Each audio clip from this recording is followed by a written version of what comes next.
Kenalkan, nama aku Marcelino Christian Purwanto dari Prodi Accounting Angkatan 23 dari Universitas Ciputra dengan nomor NIM 01060423 Di sini aku mau jelasin apakah laporan keuangan dari PT Campina Es Krim Industri sudah sesuai dengan PSAK atau penyajian laporan keuangan. Kita lihat di sini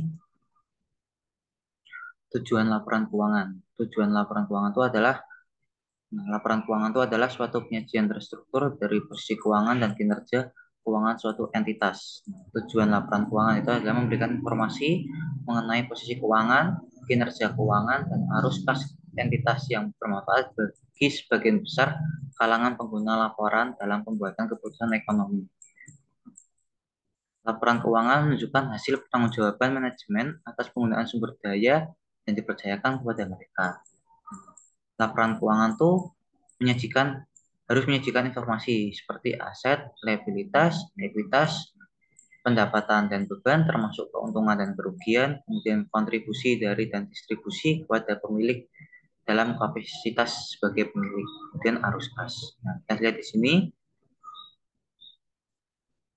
Nah, di laporan keuangan PT Campina itu ada aset, kemudian liabilitas, kemudian laporan laba rugi,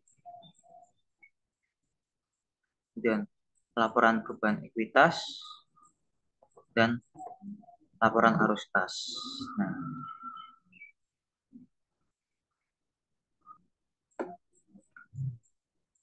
laporan keuangan tuh yang lengkap terdiri dari laporan posisi keuangan, laporan laba rugi komprehensif, laporan beban ekuitas, laporan arus kas, catatan sama laporan keuangan, dan laporan posisi keuangan dari awal periode.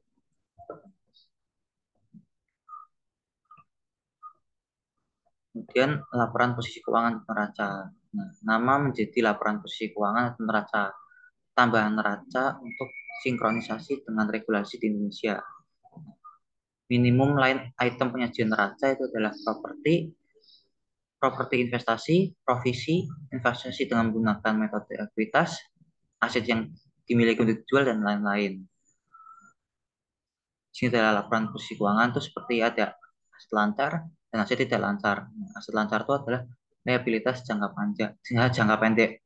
Maksudnya tuh utang yang kurang dari 1 tahun lamanya gitu. Kemudian aset tidak lancar tuh utang yang jangka waktunya tuh lebih dari 1 tahun. Kemudian laporan posisi keuangan. Laporan posisi keuangan itu adalah informasi minimal yang disajikan dalam laporan keuangan dapat ditambahkan jika penambahan tersebut relevan. Perbedaan aset lancar tidak lancar serta liabilitas jangka pendek dan jangka panjang. Pajak tanggungan tidak boleh diklasifikasikan sebagai jangka pendek. Aset lancar. Klasifikasi aset lancar jika mengharapkan akan merealisasikan aset atau bermaksud untuk menjual atau menggunakannya dalam siklus operasi normal. Nah, memiliki aset untuk ditunjukkan memiliki aset untuk tujuan diperdagangkan. Kemudian mengharapkan akan merealisasikan aset dalam jangka waktu 12 bulan setelah laporan atau kemudian kas atau setara kas. Kecuali aset tersebut dibatasi pertukarannya atau penggunaannya untuk menyelesaikan liabilitas kurang-kurangnya 12 bulan setelah periode pelaporan.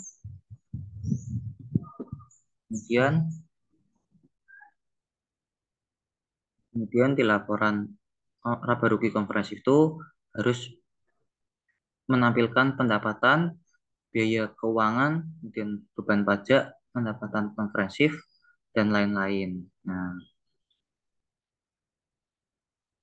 dan di sini ada ilustrasi laba rugi komprehensif digabung dan dipisah.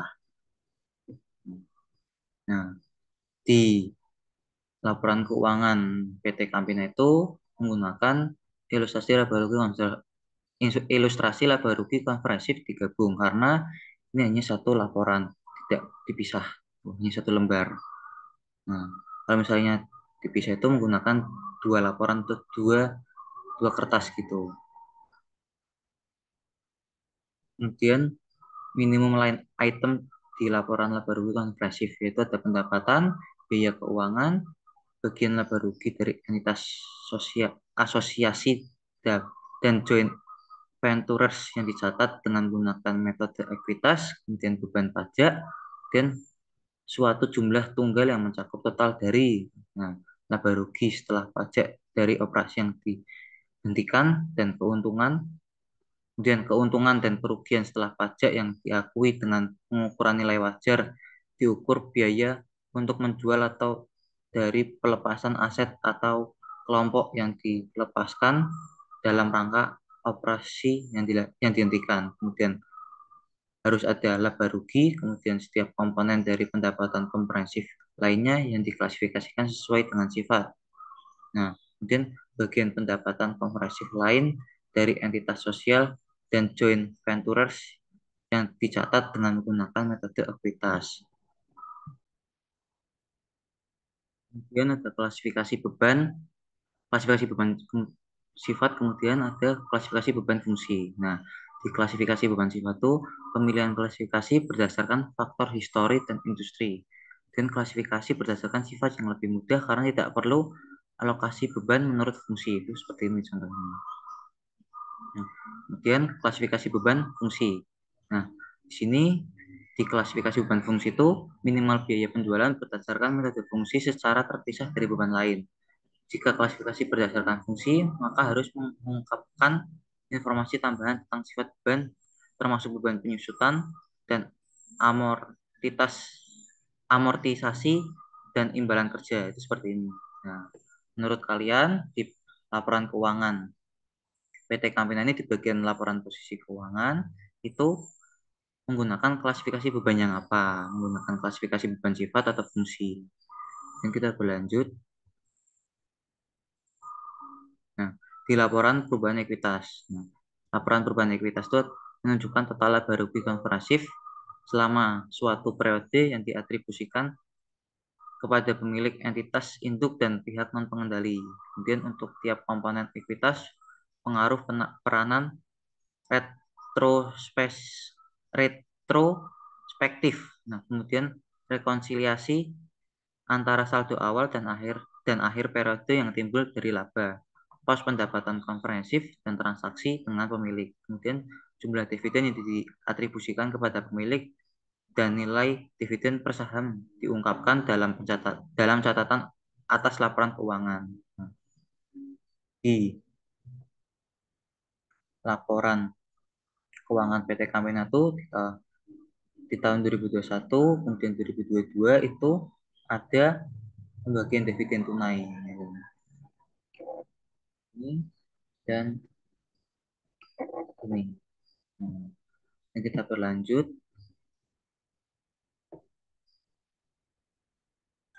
di catatan atas laporan keuangan penggunaan lain. Nah, jumlah dividen yang diumumkan sebelum penyelesaian laporan keuangan dan jumlah dividen preferen yang tidak diakui. Kemudian pengungkapan berikut jika tidak diungkapkan di bagian manapun dalam informasi yang dipublikasikan bersama LK. Domisili dan bentuk hukum, negara pendirian, alamat kantor, dan lokasi utama kantor. Kemudian keterangan mengenai sifat operasi dan kegiatan utama, nama entitas induk dan nama entitas induk terakhir dalam kelompok usaha, dan bagian entitas yang mempunyai umur terbatas, kemudian informasi tentang umur entitas. Nah, kemudian di sini aku menjelaskan tentang penyusutan. Nanti penyusutan itu ada 3 metode, yaitu metode garis lurus, kemudian unit aktivitas, dan double declining. Nah, di soal itu membeli peralatan pada 1 Januari. Nah, dengan biaya peralatan itu biaya awal 12.500.000 dengan umur ekonomis 4 tahun, kemudian umur manfaat 26.500, kemudian nilai sisa 780. Nah, di bagian metode garis lurus ini kita bikin kolom tabel. Kolom pertama itu tahun, kemudian nilai pupuk awal, kemudian rate, kemudian biaya penyusutan, dan akumulasi penyusutan, dan nilai pupuk. Nah, Kita kerja ini di bagian sini. Nih, kita nyari nilai buku. Nilai buku itu gimana nyarinya? Nilai buku itu nyarinya dari biaya peralatan atau biaya awal dikurangin dengan nilai sisa. Nah, kemudian karena di sini di bagian metode garis lurus itu semua kolom yang di bagian nilai buku awal itu sama. Di satu daerah itu sama sampai apa tuh eh, di akhir tahun, tahun tahun terakhir. Nah, kemudian di rate. Nah, di rate itu nyarinya gimana? Rate itu nyarinya 100% dibagi 4. Kenapa 4? Karena di sini nih umur ekonomisnya 4 tahun. Nah, kalau di sini umur ekonomisnya 6 tahun ya berarti 100% dibagi 6. Kemudian kalau misalnya 5 berarti 100% dibagi 5. Nah, karena 4 kita 100% dibagi 4. Ketemunya 25%. Dan di bagian itu sama aja semua. Satu satu deret sampai akhir tahun terakhir itu sama aja 25%. Tergantung dari perhitungan sininya. Nah, kemudian di biaya penyusutan. Nah, biaya penyusutan karena di tahun awal sampai akhir itu sama semua nilainya di bagian nilai buku awal dan rate, jadi kan hasilnya sama. Kita nyarinya dari nilai buku awal kali rate. Terus seperti ini. Dan kita samain semua. Nah, kemudian di akumulasi penyusutan. Nah, karena di tahun sebelumnya belum ada, jadi kita disamain aja sama biaya penyusutan yang awal. Nah, kemudian nilai buku. Nilai buku kenapa bisa segini? Dari 12.500.000 dikurangin sama 2.930.000. Ketemunya segini ini. Nah, kemudian di selanjutnya ini ketemunya gimana? Karena akumulasi, jadi penyusutan tahun lalu ditambah dengan penyusutan yang sekarang. Segini. Kemudian ini itu nyarinya sama aja seperti yang atas. Ya, sama seperti yang atas dengan cara 12.500.000 dikurangin 5.860.000. Nah, terus sama semua terus sampai di tahun terakhir. Nah, jangan jangan lupa di bagian tahun terakhir tuh nilai buku tuh harus sama dengan nilai sisa yang dicantumkan di soal. Nah, di soal nilai nilai sisanya 780. Nah, di bagian tahun terakhir itu harus sama. Itu artinya kalian benar. Dan kita bergeser ke unit activity. Nah, di unit activity itu sedikit berbeda. Nah, di unit activity itu di bagian unit activity, kolom unit activity itu sudah ada sudah ada jawabannya. Di soal sudah ada. Nah, kemudian kita cari di sum. Sum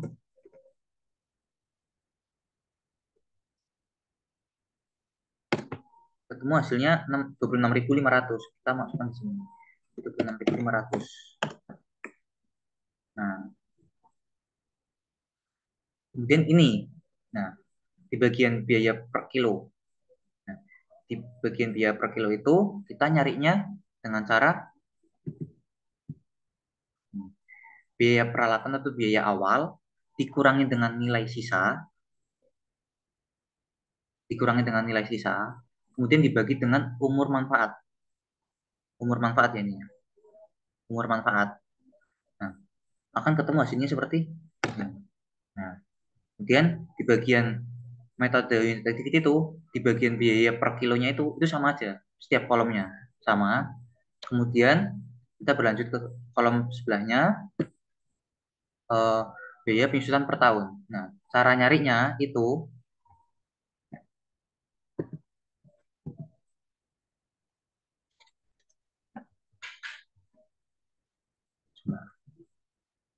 unit activity dikali dengan biaya per kilo. Nah, itu akan ketemu hasilnya 663.396. Nah, itu seperti itu. Dan kita sama aja seperti akumulasi penyusutan yang sebelumnya di garis lurus. Sama aja karena tahun sebelumnya belum ada, jadi kita disamain aja karena perhitungannya baru mulai di tahun pertama. Kemudian dinilai buku.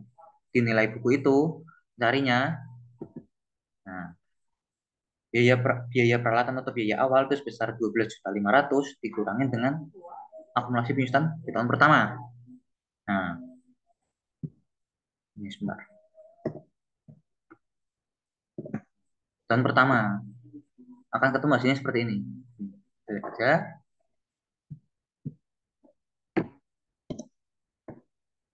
Nah, kemudian kita lanjut lagi ke tahun berikutnya. Tahun berikutnya itu unit efektif ini sebesar 10.000. Nah, dengan biaya per kilonya sebesar ini, dan kita kali bagian biaya penyusunan per tahun. Kita kali unit activity dengan biaya per kilonya di tahun kedua. Nah, ketemu hasilnya segini. Nah, kemudian diakumulasi di tahun sebelumnya ditambah dengan tahun sekarang sebesar 5.086.038. Nah, kemudian di nilai buku itu sama aja seperti tahun sebelumnya. Jadi 12.500 itu 12.500.000 dikurangi dengan 5 juta. 5 juta ini. Kan ketemu hasilnya seperti ini. Sampai di tahun terakhir. Nah, sama aja karena di metode penyusutan ini di tahun terakhir tuh hasil nilai buku itu harus sama dengan nilai sisa di metode apapun, ya. Jadi kalau misalnya kalian tidak sama, itu berarti ada yang salah gitu. Dan kita lanjut ke metode double declining. Nah, double declining.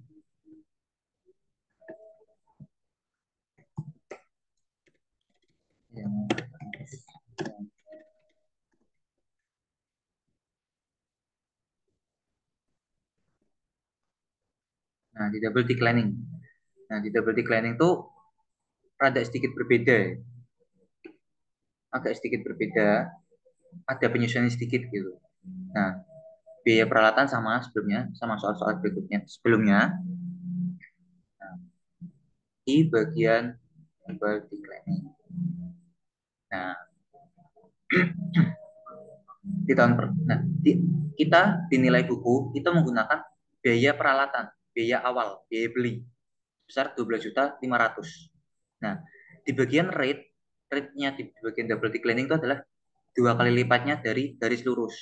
Nah, kalau misalnya di sini garis lurus rate-nya di bagian garis lurus itu 10%, nah di double declining rate-nya berarti 20. Nah, karena di sini menggunakan 25% rate di bagian garis lurus, metode garis lurus, maka di double declining kita 2 kali lipatnya, jadi 50%. Nah, kemudian ini rate-nya sama ya sampai kolom tahun terakhir. Nah, kemudian di biaya penyusutan itu nilai awal dikurangin dikali dengan rate. Nilai buku awal dikali dengan rate. Nilai buku awal dikali dengan rate. Maka akan ketemu hasilnya seperti ini. Nah, seperti di metode sebelumnya, biasa. Karena di tahun pertama itu belum ada perhitungan dari tahun sebelumnya. Karena baru dihitung kan. Nah, kemudian di bagian nilai buku, itu cara mencarinya itu biaya peralatan tahun awal, bukan, biaya awal dikurangin dengan akumulasi penyusutan di tahun pertama. Maka akan ketemu hasilnya sebesar ini. Nah, kemudian nah, di tahun berikutnya, tahun kedua, di nilai buku ini dijadikan nilai buku awal di bagian sini. Gitu. Jadi kalau misalnya kita ketemu, ini kita taruh sini. Kemudian kita menggunakan cara yang sama seperti tahun pertama. Jadi nilai buku awal yang tahun kedua itu sebesar 6.250 dikali dengan 50%. Maka akan ketemu hasilnya biaya penyusutannya sebesar 3.125. Seperti itu. Nah, dan kita akumulasikan 6.250 ditambah 3.125. Maka akan ketemu hasilnya 9.375. Nah, kemudian kita berlanjut ke nilai buku. Di nilai buku seperti biasa kita nyarinya biaya peralatan atau biaya awal dikurangi dengan akumulasi penyusutan tahun itu. Maka akan ketemu hasilnya sebesar 3.125. Nah, kemudian di tahun ketiga kita tarik lagi nilai buku di tahun kedua, kita jadikan nilai buku awal di tahun ketiga. Itu seperti itu terus sampai di tahun keempat, tahun terakhir. Maka akan ketemu hasilnya seperti ini kan, secara perhitungan biasa. Nih, ini kita kali dari nilai buku, kita kali dengan rate, dan ketemu hasilnya seperti ini. Kemudian kita akumulasi dengan tahun sebelumnya, maka akan ketemu seperti ini hasilnya. Nah, kemudian di nilai buku 12.500.000 dikurangi dengan 11 juta di akumulasi penyusutan tahun keempat. Maka kan ketemu hasilnya seperti ini. Ini tidak sesuai kan? Tidak sesuai dengan nilai sisa. Nah, maka kita harus tentuin dulu. Bukan tentuin ya, kayak di penyusutan ini di tahun terakhir tuh pasti hasilnya di bagian nilai sisa. Di nilai buku ini di tahun terakhir pasti nilainya tuh sebesar nilai sisa.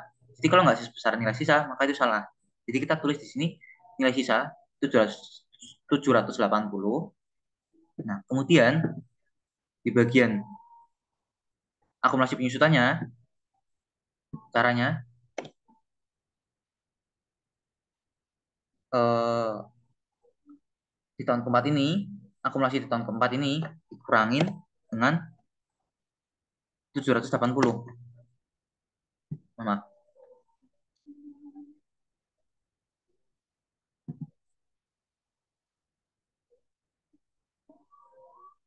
Oh, 12 juta ini maaf, eh, di bagian tahun keempat ini kita harus agak effort sedikit buat nyari hasilnya gitu. Jadi eh, di bagian akumulasi ini biaya peralatan atau biaya awal dikurangin dengan nilai buku sebesar 780, ya kan? Akan ketemu hasilnya seperti ini. Nah, kemudian di bagian biaya penyusutan itu akumulasi yang sudah kita cari dari biaya peralatan atau biaya awal dikurangin dengan 780, akan hasilnya sebesar 11.720 dikurangin dengan akumulasi tahun keempat secara normalnya. Tuh. Maka akan ketemu hasilnya seperti ini. Nah, jadi kalau kita ulang ini tambah dengan ini. Tuh. Nah, sebentar ya. Ini tambah dengan ini. Nah, sama kan hasilnya. Kemudian 12.500 dikurangin dengan 11.720. Nah, yang benar kalau gini. Itu agak effort sedikit sih memang. Nah, kemudian kita berlanjut bagian penyusunan aktiva tetap parsial. Nah, ada dua metode, yaitu metode garis lurus parsial dan double declining parsial. Nah, kita menggunakan soal yang sama, tapi ya bukan nominalnya sama ya, tapi ini agak berbeda. Dia membeli peralatan pada tanggal 9 Juni. Nah, kemudian di bagian garis lurus itu, bagian garis lurus, kita menggunakan tabel seperti ini. Jadi kita tahun, kemudian nilai awal, rate, penyusutan, biaya penyusutan, kemudian tahunan, beban penyusutan, kemudian akumulasi penyusutan. Nah, di tahun kenapa kita ditambahin setahun, itu harus tambahin 1 tahun. Jadi misalnya di sini nilai nilai umur ekonomisnya 4 tahun, jadi kita tambah 1 tahun jadi 5 tahun gitu. Kalau misalnya 5 tahun tambah 1 tahun 6 tahun gitu. Nah, kemudian kita mulai pengerjaan. Nah, di bagian nilai awal, di bagian metode garis lurus itu kita 12 juta nilai awal, biaya awal atau biaya peralatan pertama kali beli dikurangi dengan nilai sisa. Sama seperti kita menggunakan garis lurus yang ini. Nah, cuma yang membedakan sama aja nih. Jadi, nah, di sini sama. Sama. Sama. Nah, yang membedakan itu bagian tahunan. Nah, tahunan ini kita kan membeli peralatan pada tanggal 9 Juni. Nah, sampai di Desember itu berapa berapa bulan? Nah, kita hitung. Juni, Juli, Agustus, September, Oktober, November, Desember. Nah, jadi di tahun awal itu kita cari 7 dibagi 12. Nah, kan ketemu hasilnya seperti ini. Nah, kemudian seperti biasa, biaya penyusutan dikali dengan tahunan. Akan ketemu hasilnya seperti ini. Nah, dan akumulasi karena di tahun sebelumnya belum ada, jadi kita sama dengan 4. Nah, kemudian di tahun berikutnya sama-sama, tapi kita nggak di bagian biaya penyusutan itu tidak dikali dengan tahunan. Jadi di metode garis lurus parsial ini kita ngalinya di bagian awal tahun dan akhir tahun itu. Nah, jadi seperti biasa, seperti akumulasi bukan seperti metode garis lurus yang biasa sama, hanya membedakannya di bagian tahun awal dan tahun akhir. Nah, nanti kita akumulasi ketemu seperti ini, kita lanjut lagi ke tahun berikutnya sampai ke tahun kelima. Nah, tahun kelima seperti biasa biaya penyusutan. Nah, kemudian kita di bagian sini tahunan. Nah, tadi kan kita ada nemu yang di bagian ini. Kita berarti kan dari Juni ke Desember itu 7 bulan. Juni, Juli, Agustus, September, Oktober, November, Desember. 7. Nah, kemudian di bagian tahun kelima ini kita menggunakan sisa bulannya. Sisa bulan. Nah, sisa bulannya kan 5 bulan. Berarti 5 dibagi 12. Dan biasa kita di bagian biaya penyusutannya, biaya penyusutan dikali dengan tahunan. Maka ketemu hasilnya ini. Nah, kemudian diakumulasi, maka akan ketemu hasilnya besar 11.720. Ketemunya dari mana? Kenapa ini saya bilang benar? Karena 12.500 dikurangin 780. Itu ketemunya 11.720. Sebenarnya.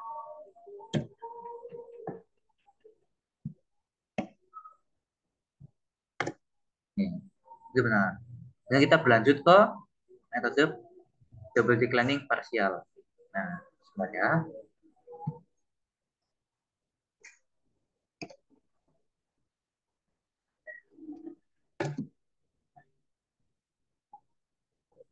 di bagian metode double declining partial itu sama aja seperti double declining biasa.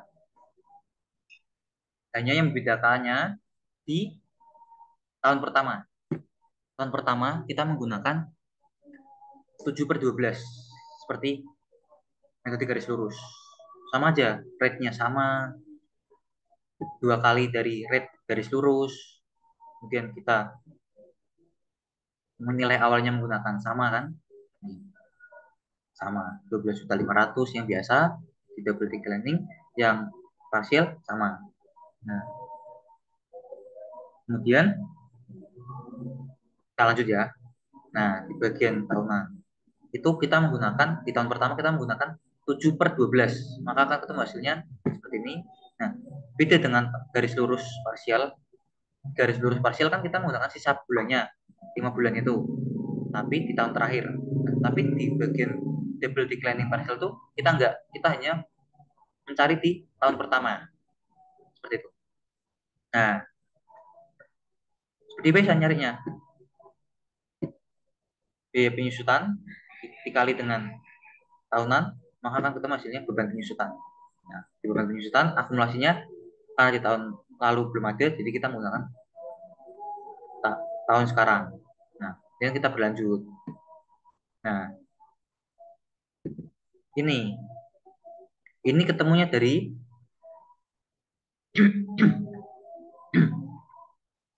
nilai ini salah ya harusnya. Karena nilainya sama jadi biar cepet aku ngambilnya di bagian sini. Nah, jadi nilai peralatan atau nilai awal biaya awal atau biaya peralatan dikurangi dengan akumulasi di tahun pertama. Maka akan ketemu hasilnya seperti ini. Nah, kemudian kita biasa ini dikali dengan ini, maka akan ketemu hasil biaya penyusutan. Nah, karena di tahunan ini cuma di tahun pertama yang kita menggunakan 7/12-nya, tahun berikutnya nggak ada. Nah, kemudian kita cari, kita kali lah. Karena nggak ada tahunan, jadi kita tinggal masukkan. Ini kita masukkan ke sini. Nah, seperti itu. Nah, kemudian akumulasi itu di tahun lalu ditambah dengan tahun yang sekarang. Beban penyusutan tahun lalu. Akumulasi tahun lalu ditambah dengan beban penyusutan yang sekarang. Maka akan ketemu hasilnya seperti ini. Nah, dan kita lanjut ke tahun ketiga. Tahun ketiga itu biaya peralatan awal dikurangin dengan akumulasi penyusutan di tahun lalu, tahun kedua. Maka akan ketemu saya seperti ini. Seperti biasa. Kita kali, ya, terus ini tambah. Dan sini nilai peralatan dikurangi dengan akumulasi tahun lalu, maka ketemu seperti ini. Kemudian kita kali dengan rate, kemudian kita ketemu biaya penyusutan, kemudian kita ketemu beban penyusutan, dan kita akumulasi dengan tahun lalunya. Nah, itu seperti itu terus sampai ketemu hasilnya 11.720.000. Nah, di bagian ini metode double declining yang parsial itu sama aja, sama double declining yang biasa. Kita harus cari effort. Nah, karena di sini aku udah cari supaya lebih cepat, maka seperti ini. Hasilnya kita harus sama seperti double declining yang biasa, kita harus cari effort seperti ini. Karena ini tidak sesuai, jadi kita harus cari effort sampai ketemu. Nah, karena ini aku udah cari, jadi biar cepat kayak gini. Nah, sekian, terima kasih, sampai jumpa di video berikutnya.